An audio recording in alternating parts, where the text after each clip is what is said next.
Salut tout le monde, c'est Bartholoméo Patrick. Alors on se retrouve aujourd'hui pour une nouvelle vidéo review figurine. Donc aujourd'hui je vais vous présenter la figurine de Nico Robin issue de la collection Hachette. Donc voilà un petit aperçu de la figurine. Voilà, donc je vous présenterai ça dans un instant un peu plus en détail. Et donc là dans un instant je vais vous présenter le fascicule que voici. Donc je vais vous faire la lecture du fascicule comme d'habitude et je vous montrerai le prochain numéro qui sortira d'ici 15 jours. Donc c'est parti pour cette review figurine de Nico Robin version enfant issue de la collection Hachette dont c'est le numéro 62. Et donc on est parti pour la lecture du fascicule. Allez, c'est parti.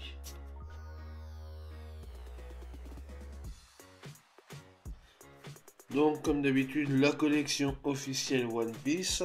Donc Nico Robin, la rescapée d'Ohara. Donc là on a une photo du personnage. Donc dans ce numéro la figurine de Nico Robin plus le poster. Donc là nous avons bien le logo de Hachette pour dire que c'est leur collection. Et de l'autre côté le logo de la Toei Animation. Donc ça c'était pour la page de présentation du fascicule. Donc voilà, donc là nous avons le sommaire. Donc numéro 62, la figurine Nico Robin, le poster Water 7 et le personnage Nico Robin. Donc comme d'habitude ici nous avons tous ceux qui ont participé à l'élaboration du fascicule ainsi que la figurine. Là nous avons les Mugiwara au niveau de Water 7. Alors nous avons la figurine Nico Robin. La petite Nico Robin, miraculeusement rescapée du massacre d'Ohara, est bien décidée à poursuivre le rêve de sa mère, déchiffrer les poneglyphes. Regard chagrin mais déterminé, Robin fait preuve d'un caractère bien trempé. Robin a les cheveux noirs et courts. Un air triste se dégage de son visage et ses poings serrés sont les signes d'une grande solitude. Elle est sobrement vêtue d'une robe et de chaussures de couleur mauve. Donc là on a la fiche d'identité, nom Nico Robin, âge 8 ans. Donc voilà, ça c'était pour la présentation de la figurine avec les caractéristiques du personnage. Donc ensuite on a le poster donc, qui reprend l'arc Water 7. Donc devant nous avons Franky, donc là on a Robin. Donc là on a tous les Mugiwara de ce côté là. Et de l'autre côté, on a tous les membres du CP9.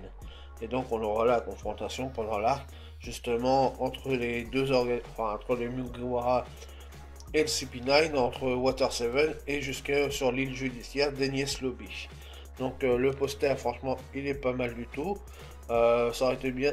C'est bon, c'est pendant cet arc-là, justement, qu'on a le passé de Robin avec la destruction d'Ohara. Donc on va passer à la suite. Donc le personnage Nico Robin. Nico Robin est originaire de l'île d'Ohara et l'enfant d'un couple d'archéologues. Elle ne connaît pas le visage de sa mère Nico Olvia, partie étudier les poneglyphes alors qu'elle était très jeune. Petite fille solitaire mise à l'écart à cause de ses pouvoirs, Robin va trouver son salut au sein de la grande bibliothèque de l'arbre de la cognition. Donc là, on la voit justement avec sa mère, Nico Olvia. Les retrouvailles de Nico Olvia et de sa fille Robin furent tout aussi déchirantes que brèves. Donc là, on voit la petite Robin avec son bouquin d'archéologue. Nico Olvia. Bien que très attaché à sa fille, Nico Olvia prit la lourde décision, en tant qu'archéologue soucieuse de révéler la vérité, de partir étudier les poneglyphes. Cela était très risqué car le gouvernement mondial en avait formellement interdit la traduction, souhaitant garder secrètes les zones d'ombre de l'histoire oubliée. C'est donc avec une peine infinie qu'elle confia sa fille, alors âgée de 2 ans, à son frère et à sa belle-sœur. Traquée à cause de ses recherches, elle finira par retourner sur Ohara 6 ans plus tard pour prévenir ses collègues archéologues de l'arrivée imminente de la marine. En effet, Spandine a pour mission d'arrêter tous les chercheurs de la bibliothèque, leur crime étant de vouloir déchiffrer les poneglyphes. Malheureusement, en découvrant la salle secrète de la bibliothèque qui contient des archives sur les études du siècle oublié, Spandine ordonne un Buster Call. Les retrouvailles entre Olvia et Robin n'auront hélas été que de courte durée. Donc là, on a Aguar di Saoro. Aguar di Saoro, ancien vice-amiral de la marine, prendra Robin sous sa protection et lui sauvera la vie en échange de la sienne. Là, on a l'arbre de la cognition. La bibliothèque de l'arbre de la cognition recelait des études sur l'histoire oubliée que le gouvernement mondial voulait à tout prix garder secrète. Donc là, justement, devant, on a Robin avec le professeur Clover. Aguar di Saoro. Aguar était un vice-amiral de la marine et n'était absolument pas un adepte de la justice absolue. L'élimination pure et simple des 33 archéologues qui étaient partis avec Nico Olvia à la recherche de la vérité le poussa à déserter. Robin fait la connaissance d'Aguar di Saoro alors qu'il s'est échoué sur la plage. Ce géant à la grosse barbe rousse est sans aucun doute la première personne, hormis Clover et les archivistes de l'arbre de la cognition, avec qui se lia d'amitié le Robin. En effet, c'est grâce à son rire particulier et à son attitude positive que la petite fille retrouva le sourire et une certaine joie de vivre. Elle réalisa alors qu'elle n'était plus seule. Il lui apprit qu'il fallait rire en toutes circonstances, même dans les moments les plus difficiles. Lors du Buster Call, il la protégea de toutes ses forces, allant jusqu'à se battre contre le vice-amiral Aokiji Kuzan, qu'il implora pour qu'il laisse la vie sauve à Robin, qui fut ainsi la seule rescapée du massacre d'Ohara. Donc là, on a le Buster Call. Les navires de guerre de la marine sont une pièce maîtresse du Buster Call. Le Buster Call est l'ultime force d'attaque utilisée par la marine. Il est l'arme ultime de la justice absolue. Son but est de réduire à néant toute cible considérée par le gouvernement mondial comme une menace. Peuvent déclencher un Buster Call tous ceux qui en reçoivent la permission de la part d'un amiral ou du Conseil des 5 étoiles qui est à la tête du gouvernement mondial. Le Buster Call est déclenché par les hautes autorités via un escargophone doré qui envoie un signal aux escargophones argentés des quartiers généraux de la marine. À la réception de ce signal, 5 vice-amiraux et une flotte de 10 navires de guerre sont immédiatement envoyés à proximité de la cible. Donc voilà, ça c'était pour le personnage. Et donc le prochain numéro de la collection Hachette, ça sera Fisher Tiger, donc qui sortira d'ici 15 jours. Donc ça sera le numéro 63. Donc voilà un aperçu de la figurine, qui a l'air pas mal du tout. J'espère que le sac à dos derrière sera bien fait aussi. Voilà, donc là c'est une figurine de 13 cm environ, photo non contractuelle chez ton marchand de euros, donc pour la modique somme de 9,99 €.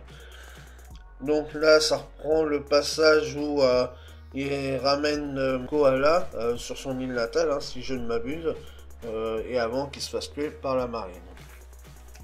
Donc voilà, ça c'était pour le fascicule, et donc on se retrouve tout de suite pour la présentation de cette petite figurine de Nico Robin. Allez, à tout de suite.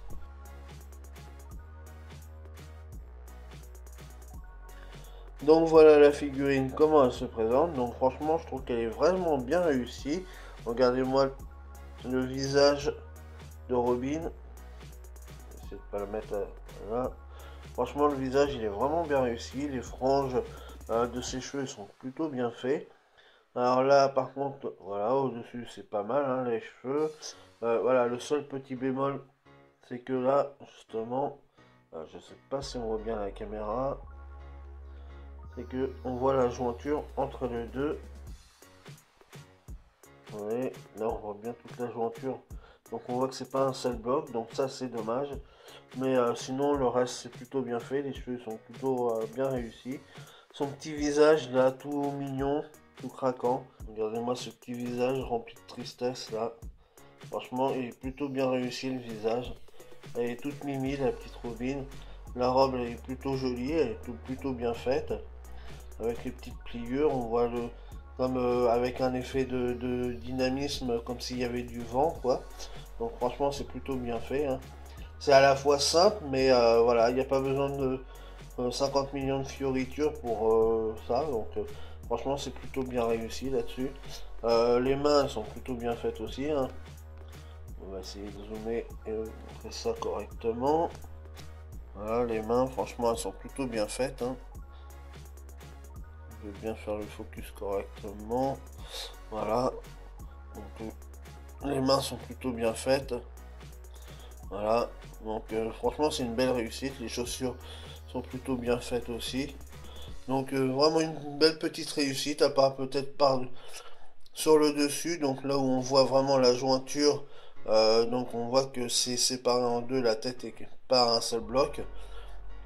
Mais sinon, l'ensemble de la figurine est vraiment très joli. Donc voilà, avec ce petit visage super sympathique de Robin, pardon. Vraiment, on voit toute la tristesse qu'elle a dans ses yeux. Donc, non, vraiment, visage tout mimi et tout. Franchement, il n'y a rien à redire là-dessus. Donc voilà, c'est fini pour cette review figurine de Nico Robin, version enfant de la collection Hachette. Donc comme d'habitude, si vous avez aimé, n'hésitez pas à liker, à partager, à laisser des commentaires ou à mettre des petits pouces bleus. Donc voilà, bon salut tout le monde.